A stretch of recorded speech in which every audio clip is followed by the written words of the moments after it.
Baik. Ibrahim alaihissalam akhirnya meninggalkan Babilonia teman-teman sekalian dalam kondisi pada saat itu sudah menikah dengan Sarah.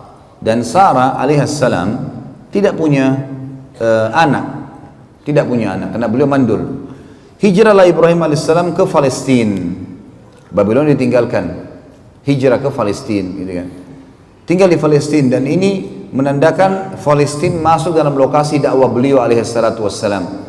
Dan kita perlu tahu teman-teman sekalian, semua nabi-nabi sebelum baginda Nabi SAW, sebelum Nabi Muhammad SAW diutus untuk wilayah-wilayah tertentu dan kaum tertentu saja. Ibrahim AS punya 3 lokasi. Babilonia yang akhirnya ditinggalkan karena sudah selesai masalah Namrud tidak mau beriman dan kaumnya pun banyak yang kufur. Kemudian Allah suruh hijrah ke Palestina. Kemudian di Palestina lah banyak orang yang mengikuti risalah Nabi Ibrahim AS, dan kita tahu ada pembangunan Masjid Aqsa di situ. Kemudian dan dibangun oleh Ibrahim AS, kemudian beliau disuruh ke Mekah. Nanti akan kita jelaskan kisah panjang lebar munculnya kota Mekah, dan ini juga adalah lokasi dakwah Ibrahim alaihi salatu wassalam. Kita masuk sedikit di kisah rumah tangga Ibrahim alaihissalam. Beliau memiliki istri Sarah dan setelah menikah cukup lama, kemudian juga bertahun-tahun ya, disebutkan dalam riwayat sampai umur Sarah mencapai 60 tahun belum punya anak. Ringkas cerita, pada saat Ibrahim alaihissalam pergi ke Palestina, hijrah dari Babilonia, beliau satu hari ingin masuk ke Mesir. Dan Palestina sama Mesir dekat sekali. Ya, kalau kita lihat di peta, cuma dipisahkan, ada daratan kecil tapi dipisahkan dengan Laut Merah. Ya, dipisahkan dengan Laut Merah.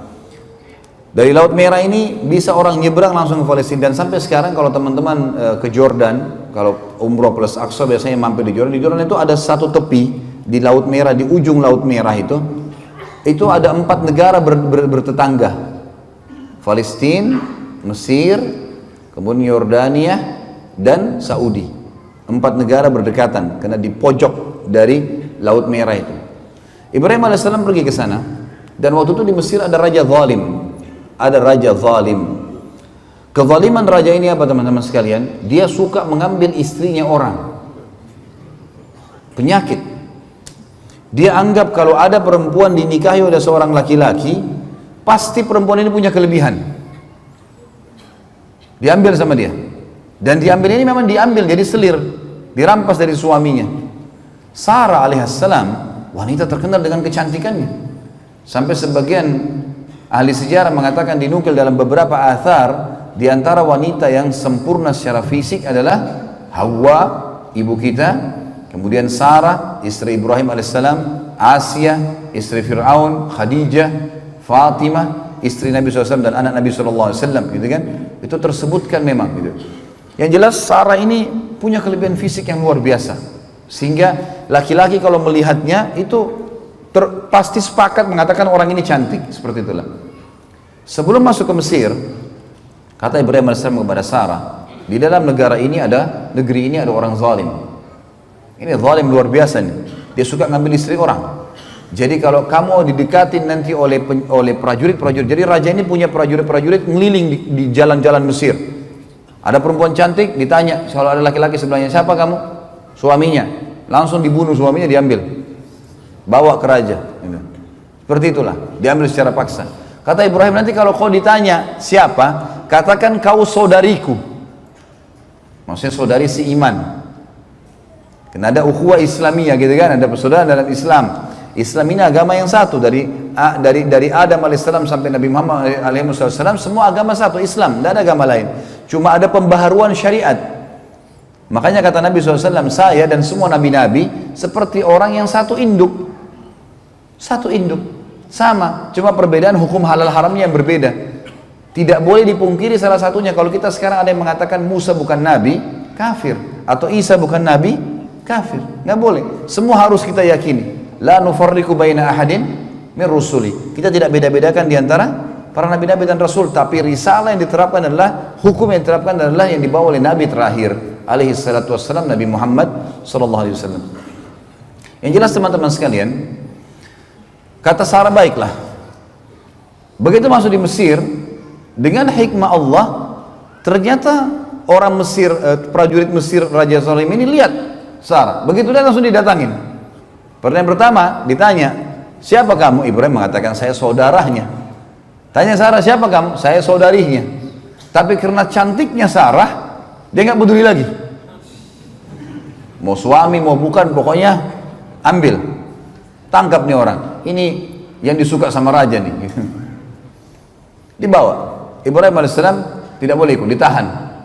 Bawalah Sarah alaihissalam masuk ke istana raja. Begitu lihat rajanya langsung nafsu mau mendekati.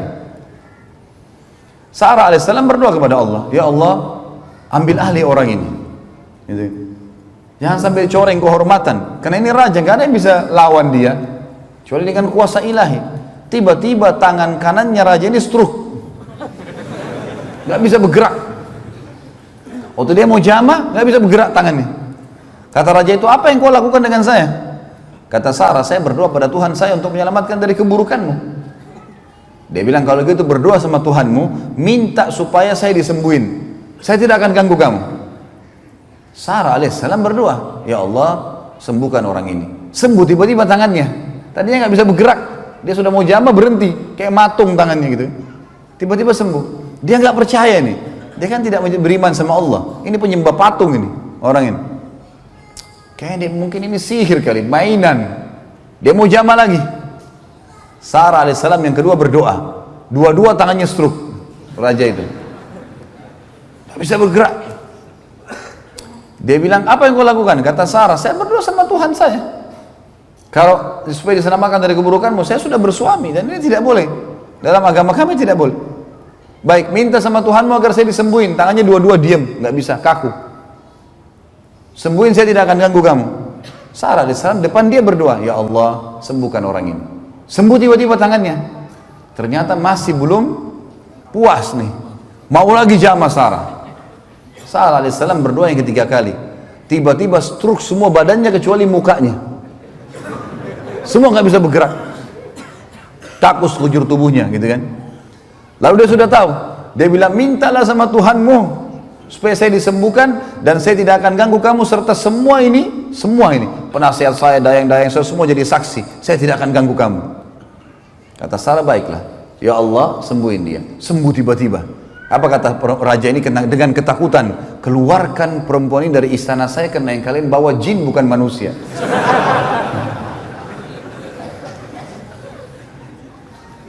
Keluar Sarah alaihissalam, merasa aman dikeluarkan, tapi raja ini ketakutan. Raja ini jangan sampai di luar istana dia berdoa mati nih. Ini stroke gak ada lagi, tadi kan dia bisa minta disembuhin. Maka dia menghadiahkan salah satu budak wanitanya bernama Hajar. Raja Mesir ini menghadiahkan budak wanita bernama Hajar. Tentu ada ahli sejarah yang mengatakan ini anaknya raja itu, untuk mengambil hatinya Sarah supaya jangan Sarah berdoa dia kena stroke lagi gitu. Tapi yang saya temukan dalam riwayat-riwayat yang banyak dinukil adalah ini memang hamba sahaya terbaik, wanita terbaiknya yang dianggap pada saat itu oleh raja gitu. Hadiahkan kepada Sarah, dan waktu itu umurnya setengah umur Sarah. Umur Hajar alaihissalam dan madunya nanti tentunya adalah Sarah alaihissalam ini setengah umur. Kalau saya tidak salah pada saat itu umur Ibrahim alaihissalam sudah sekitar 40 tahun tentunya ya. Kemudian umur waktu dinobatkan jadi nabi, waktu tadi dinobatkan jadi nabi Babilonia, kemudian cuma dalam berapa tahun berdakwah, kemudian keluar ke Palestina. Jadi umur Sarah juga sekitar 30 tahun sekian, umurnya Hajar setengahnya. Pergilah Hajar bersama Sarah menjadi seorang pelayan melayani Sarah alaihi wassalatu wassalam sampai umur Sarah mencapai 60 tahun dan tidak punya anak. Berarti umurnya Hajar sekarang 30 tahunan setengah. Maka Ibrahim alaihissalam pengen punya anak, sekarang Nabi berharap bisa punya anak. Maka Sarah karena melihat suaminya begitu, dia pun akhirnya menghibahkan Hajar untuk Ibrahim alaihissalam. Karena Ibrahim alaihissalam dibebaskan dari keterbudakan lalu dinikahi, dalam 1 tahun punya anak namanya Ismail, lahir dari Sarah ini, gitu kan? Maaf, dari Hajar. Makanya waktu Amr bin As radhiyallahu anhu di tahun 20 Hijriah di zaman Khilafah Umar bin Khattab mau masuk ke Mesir, kata Amr bin As dalam suratnya untuk Raja Mesir, kami mengajak kalian masuk Islam, diterangkanlah Islam panjang lebar, dan kami mengajak kalian untuk melanjutkan hubungan silaturahim kalian dengan Nabi kami. Kata orang-orang Mesir, apa hubungannya kalian dengan kami? Kami suku Kipti, asli Mesir, dan kalian orang Arab dari Jazirah Arab, nggak ada hubungannya. Kata Amr bin As, kakek Nabi kami bernama Ibrahim, istrinya Hajar dari Mesir. Dan juga Nabi Muhammad SAW memiliki salah satu wanita di bawah naungan beliau, Maria Qibtiyah radhiyallahu anha, adalah orang Mesir. Kakeknya menikah dengan orang Mesir. Nabi kami juga salah satu pasangan hidupnya adalah orang Mesir. Kembali ke kisah tadi, menikahlah Ibrahim alaihissalam dengan Hajar, kemudian memiliki anak yang diberi nama Ismail. Jadi Ismail alaihissalam lebih besar ya, sekitar 2 tahun atau 3 tahun selisih dengan Ishak alaihi wassalatu wassalam. Baik, berjalan waktu, Sarah alaihissalam wanita, dia lihat Hajar bisa memberikan anak untuk suaminya, dia juga ingin punya anak, tapi umurnya sudah 60 tahun. Berdoa kepada Allah, ya Allah mudahinlah anak untuk Ibrahim dari saya. Allah subhanahu wa ta'ala menerima doanya Hajar, doanya Sarah. Di umur 60 tahun sekian itu hamil. Awal berita sampainya hamilnya Sarah ini, karena ini kejadian besar, ini hampir sama kejadian dengan istrinya Nabi Zakaria yang sudah 60 tahun mandul, tidak punya anak, dijelaskan dalam surah Maryam, gitu kan. Yang jelas teman-teman sekalian, malaikat datang, dan waktu itu malaikat datang 2 orang diutus ke rumahnya Ibrahim alaihissalam di Palestina. 2 malaikat ini diutus untuk 2 hal yang penting. Yang pertama, menyampaikan berita gembira kalau Sarah akan hamil dan akan lahir Ishak menjadi nabi nanti. Yang kedua adalah mereka datang untuk menghancurkan kaum Lut. Waktu itu lokasi dakwanya Ibrahim alaihissalam, Babilonia tadi sudah ditinggalkan, sudah selesai, karena memang misinya mereka tetap dalam keadaan kafir. Allah suruh pindah ke Palestina. Kemudian nanti akan kita lihat ada lokasi Mekah. Di antara Palestina dengan Yordania itu perbatasannya cuma sebuah lembah. Sampai sekarang kalau kita ke Yordan, kayak saya bilang tadi kasus orang umrah Palestina itu, kita kalau mau masuk ke Palestina sekarang yang sekarang dikuasai oleh Israel, kita lewatin lembah tuh, ada lembah. Lembah inilah memisah antara 2 negeri ini, dan dari dulu sudah ada lembah itu. Di Palestina lokasi dakwanya Ibrahim alaihissalam, di Yordania lokasi dakwanya Nabi Lut alaihissalam. Dan ini menandakan memang sesuai dengan sabda Nabi SAW, kalau nabi-nabi sebelum beliau diutus untuk kaumnya saja, untuk kaumnya, lokasinya. Jadi Jordan sama Palestina berdekatan, tapi di sini ada Lut, di sini ada Ibrahim alaihissalam. Dan penduduk Yordania cukup meyakini ada nabi namanya Ibrahim, tapi syariatnya dijalankan syariatnya Lut. Udah, begitu saja.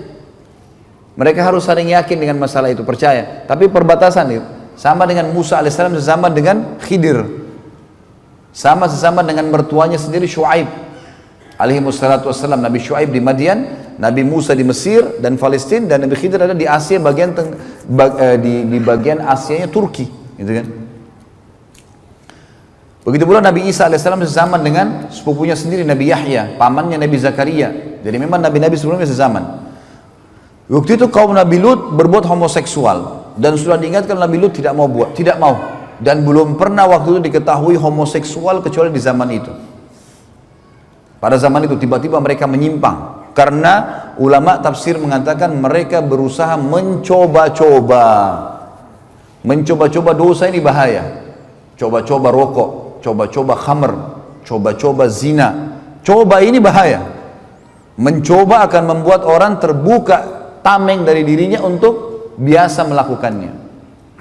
Mereka lakukan homoseksual, lalu datang malaikat ini untuk menghancurkan mereka.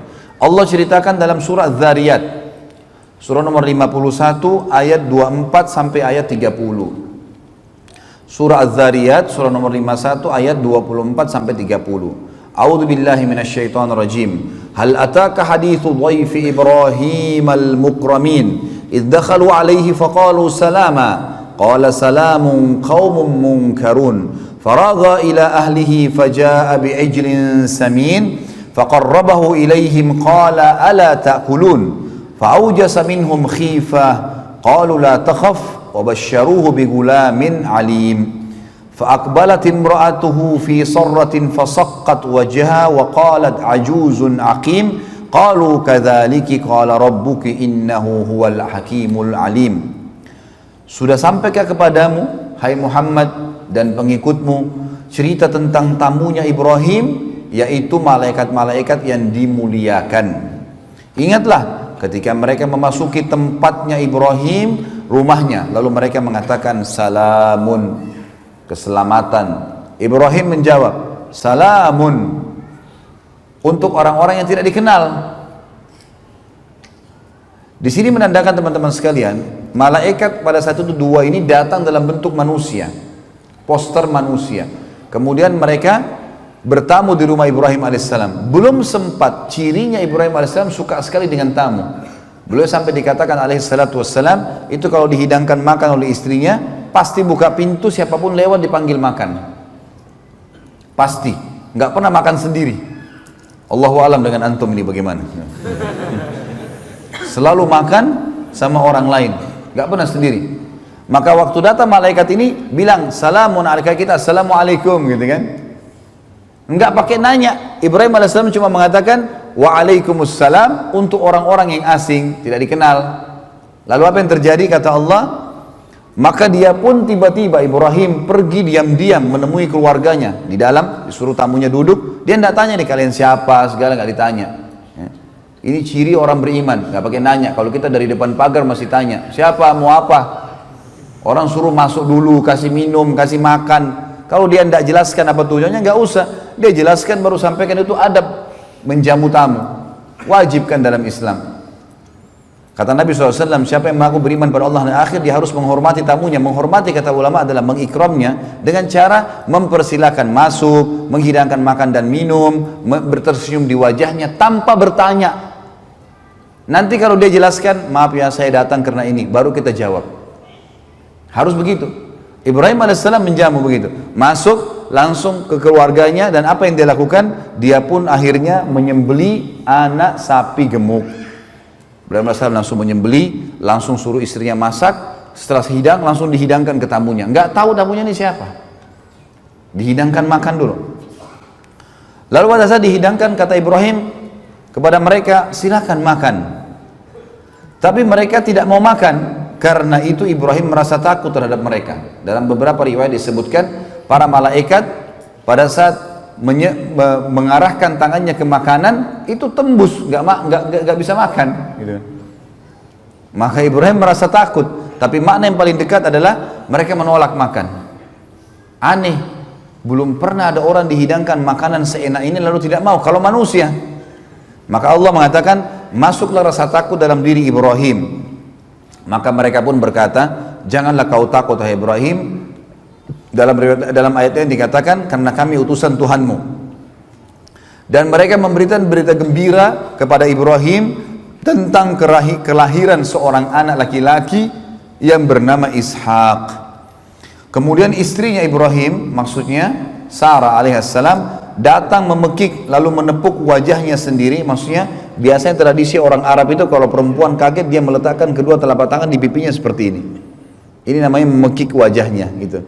Kalau antum baca terjemahan yang antum baca Al-Quran sekarang, itu di ayat 29-nya dikatakan, kemudian istrinya maksudnya Sarah alaihissalam memekik wajahnya lalu menepuk sambil kaget gitu ya.